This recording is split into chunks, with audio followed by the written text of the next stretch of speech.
Hi, folks. I'm Sean Crabtree. And I'm Cameron Bailey. We don't want to change the way you do business. We want to change the way you're thinking about your business. We want you to have better results, happier clients, and make more money. Let's get it started. Hello and welcome in. I am Sean Crabtree. And I am Cameron Bailey. Welcome to Dental Profits. So, today is the first day of the rest of your life. And I think that's the best way that we could start this show today. A little bit about sort of who it is that we are. As the intro said, my name is Sean Crabtree. And for the last 20 years, I have worked closely with dentists and dental teams all across the U.S., Western Canada, and yes, the Caribbean. Everybody always gets excited about that part. I worked with offices all over Nassau in the Bahamas and Barbados. Barbados was a little more fun than Bahamas. But you know what they say, the inside of a dental practice is pretty much the same no matter where you are. Inside of a Marriott and an airplane. They're all the same. That is exactly right. So I've worked with closely with dentists and dental teams all over those areas for the last 20 years. And sort of who it is and how it is and what it is that we are not practice management consultants. No. We are business strategists. It just so happens that we work with dentists and dental teams mainly across the U.S. and outside of the U.S. That's right. And so what it is that we do is we find out as much as we can about who it is and how it is and what it is that you as the doctor want from your business, and then we help you develop strategies to be able to achieve that. We're very good at what we do.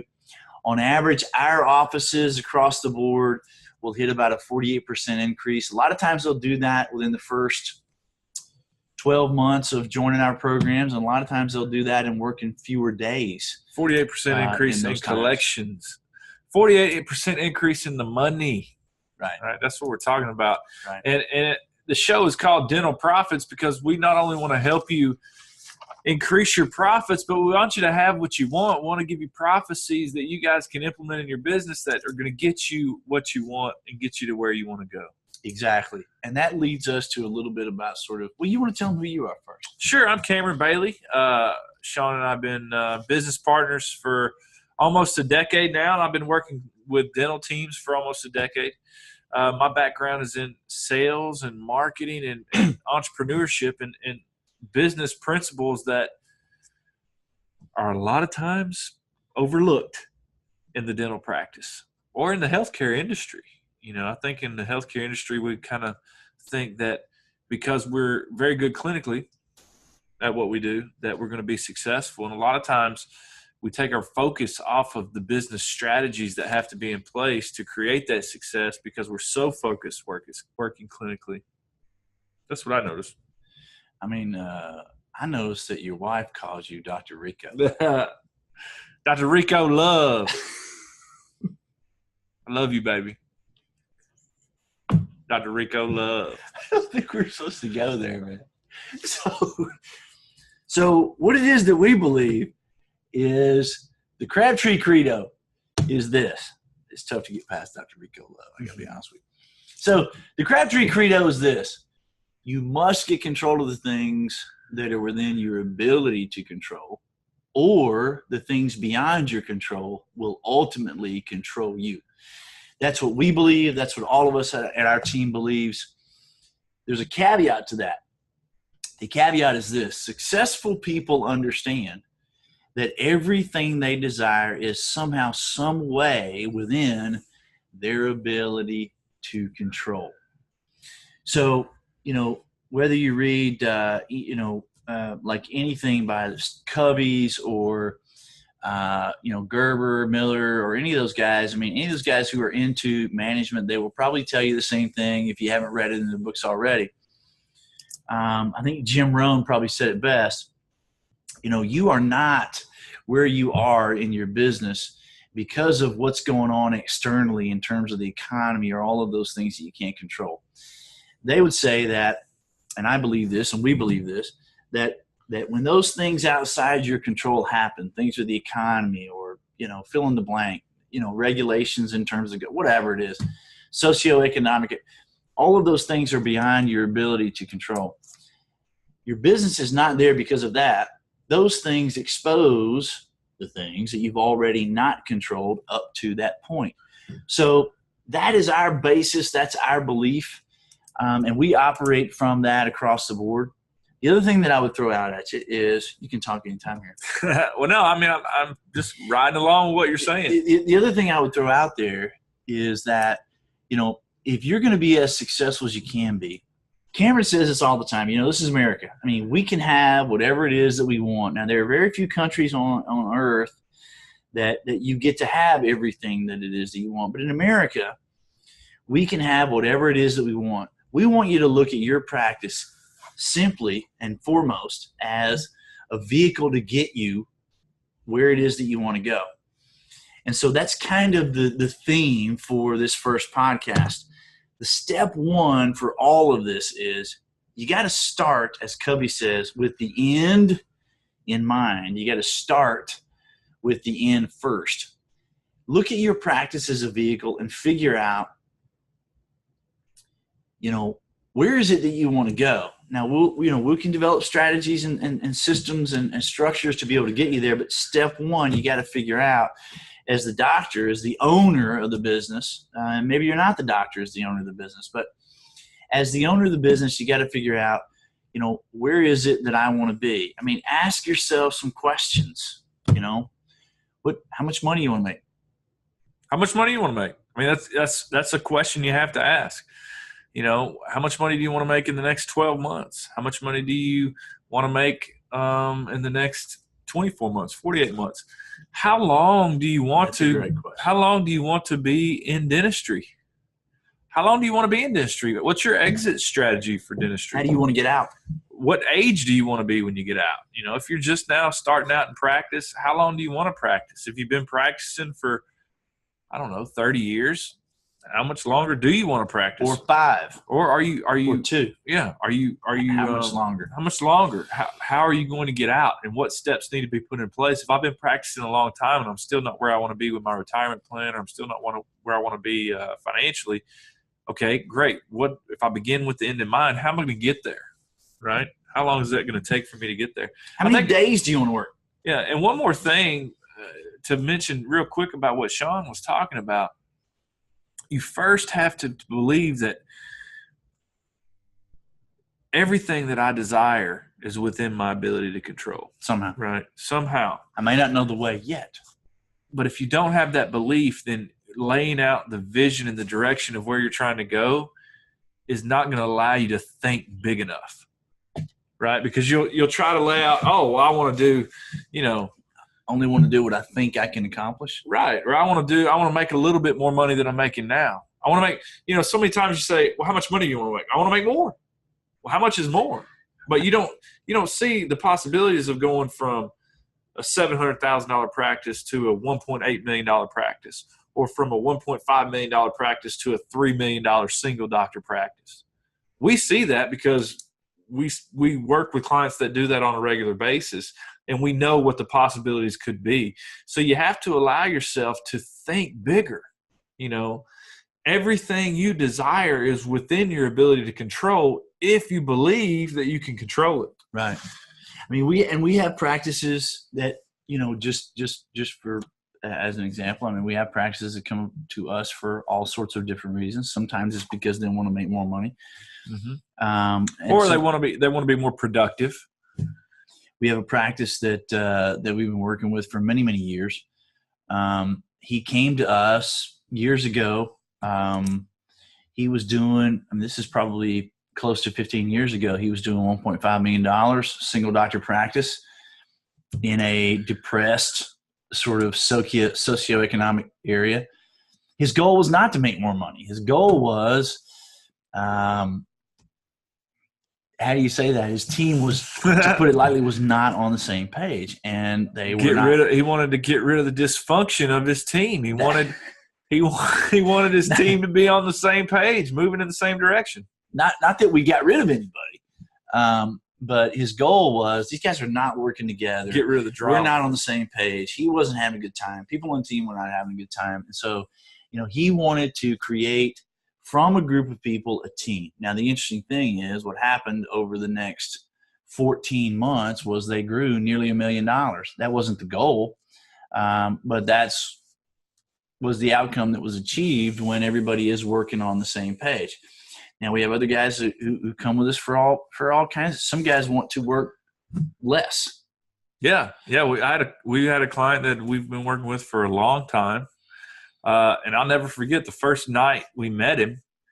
We met him for dinner, and he said, "I want to double my practice, and I'm going to take a week off every month." Now, starting right now, when I hire you guys, I'm going to start from this point forward. I'm going to take a week off every single month, and I want to double my collections in my practice. And the reason that worked, and of course we made that happen. In the first 12 months, we doubled the practice.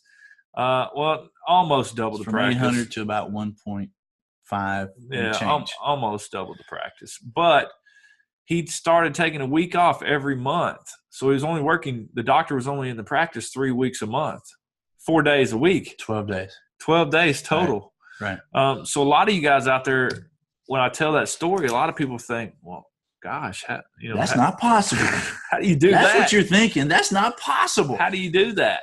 I can't even grow right now working 5 days a week. Yeah, or they're thinking, gosh, I don't have enough room in 12 days to see that many patients or see that many new patients that I'll need to be able to create that type of production. Or I don't have my staff on the same page, and it's all coming back to me to be able to make that happen. Right. I can't leave for a week.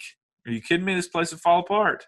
And that's what this show is all about. So let's put a couple of those to bed right away. Okay. Let's give you step one. Step one. Are we ready for step one? Step one. Okay, so if we're gonna talk about step one, if you're coming from that place, how is that even possible?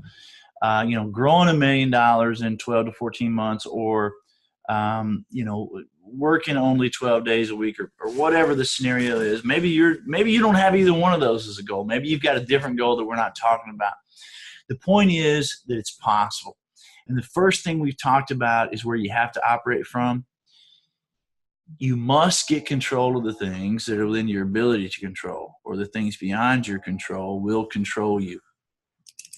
I don't know if I came up with that on my own, or if maybe I read that somewhere, or maybe I got that from Covey, or I'm sure I got it from somewhere. That, very, very rarely are the things that you guys hear from us coming directly from us. I would say that right off the bat. I mean, we've both read books, from Tony Robbins to Michael Gerber and Zig Ziglar and everybody in between. Dave Ramsey. Everything we're telling you is going to be a combination. I can guarantee you almost always it came from somebody. But that is still our belief. You must get control of the things that are within your ability to control. And you have to operate with that underpinning of belief that everything I desire is somehow, some way within my ability to control. Now, if you operate from those beliefs, then step one is let's start with the end in mind. Let's talk about some questions that if I'm the owner of the business, what are some things that I need to be asking myself? Right. Well, we talked about already. We talked about how much money do I want to make? What kind of dentistry do I want to do? What kind of dentistry do I want to do? How many days do I want to do it in? Yeah. How many days do I want to work? What type of procedures do I most like? Right. And what type of procedures maybe do I want to learn? Maybe that'd be sleep apnea. The sleep apnea is a huge growing procedure that a lot of people are doing. Implants. Maybe I want to learn to do implants, place implants. So there's a lot of questions you have to ask that, how am I going to implement these in the practice? You don't want to care. You don't want to ask yourself how. You want to ask what. Right. So some other questions. How comes later. Yeah, how comes later. We're not worried about how right now. We're worried about thinking big, baby. Right. We're worried about begin with the end in mind. There is no limits to what we can do. There is no limiting beliefs. I want to know what type of procedures do I want to do? What do I want my building or my physical plant area, my physical plant to look like? What do I want my team to look like? What do I want my reputation to be in the industry or in the area? Do I want to be known as in the marketplace? Do I want to be known as the go-to cosmetic dentist, or do I want to be known as the go-to implant specialist or the go-to sleep apnea specialist. Or ortho, or fill in the blank.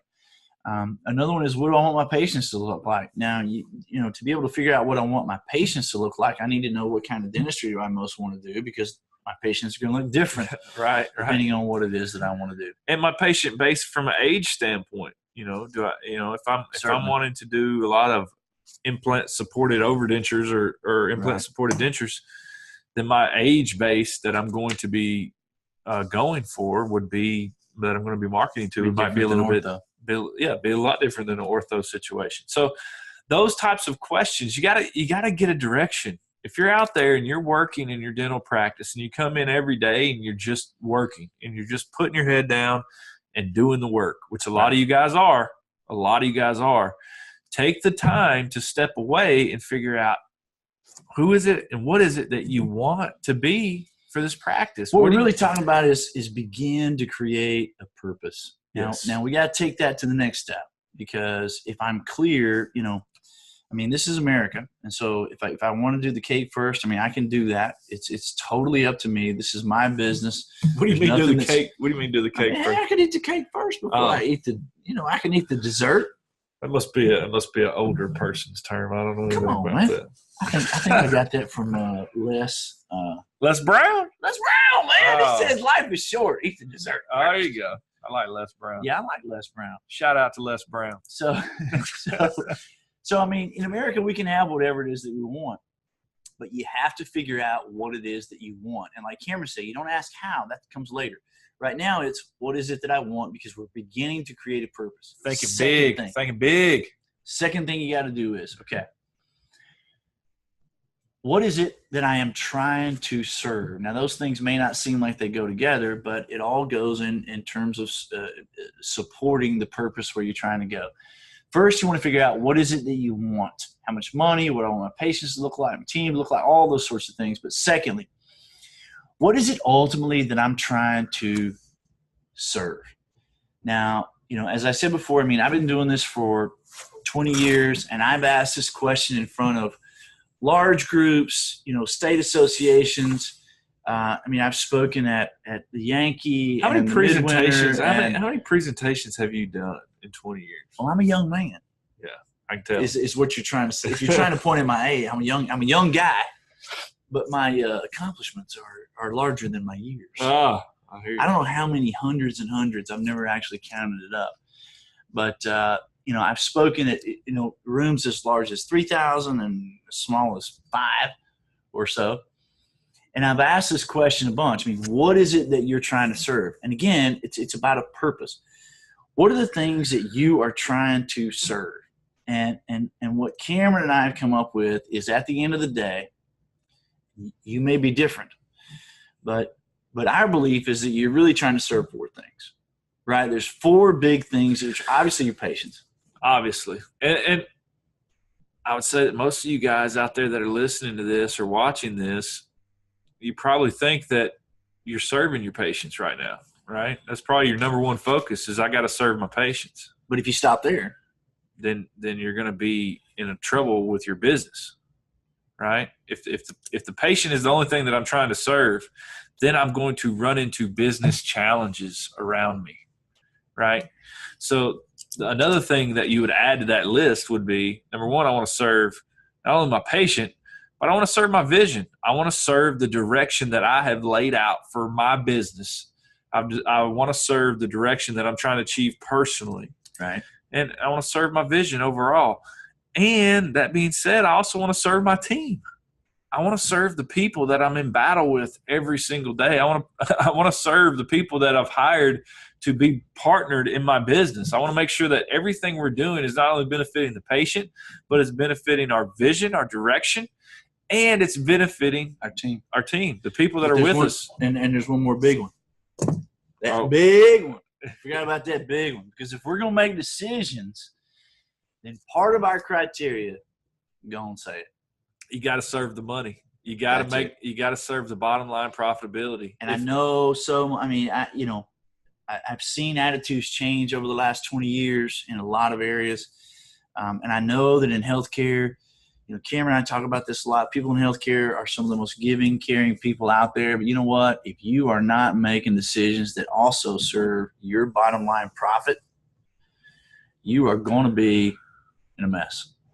Yeah, I mean, if you're not making decisions that are serving you making money, then it's a challenge. You're in a challenge for sure.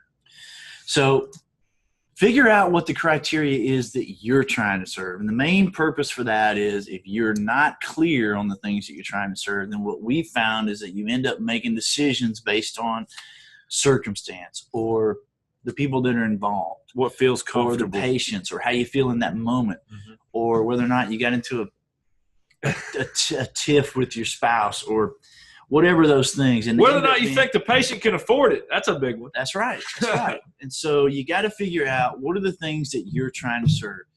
And so I guess to wrap it up, that would be our commandment for you this week. That's the prophecy. Until next week, the prophecy is this. Go ahead and lay some prophecy on. Prophecy, 4 things you're trying to serve. Number 1, my vision. Number 2, my patience. Number 3, my team. And number 4, my bottom line profitability. So get clear. The number one commandment that we're challenging you with this week is get clear on whether or not it's those 4 things that you're trying to serve or what are the things that you're trying to serve, and figure that out. Doesn't need to be a book, just 3 or 4 things. Second thing is actually the first thing we talked about. Figure out what are the things that you want from your business. Look at your business as a vehicle to get you what it is that you want.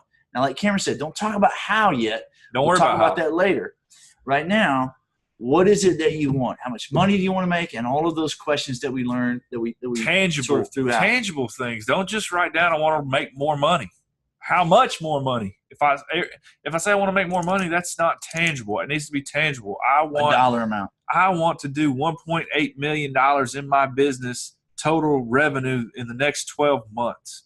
And out of that, I want my profitability to be X percentage. And I want to do that X number of days a week, and I want to do that for so many years, and I want to get out of dentistry at this age. And don't allow yourself to think small. This should be a time for you to get away from what's going on in your business and get by yourself and think big. Don't be afraid to think big. Right. That's our challenge for you this week. Next week, we're going to walk through the specifics of, depending on where it is that you are and what it is that you want, how to lay that out so that you're getting where it is that you want to go. This has been Dental Profits. That's your commandment. Our prophecy is if you do those 2 things, you'll be planting the seeds of patient care and soon reaping the rewards of larger profits. Guys, have a great week.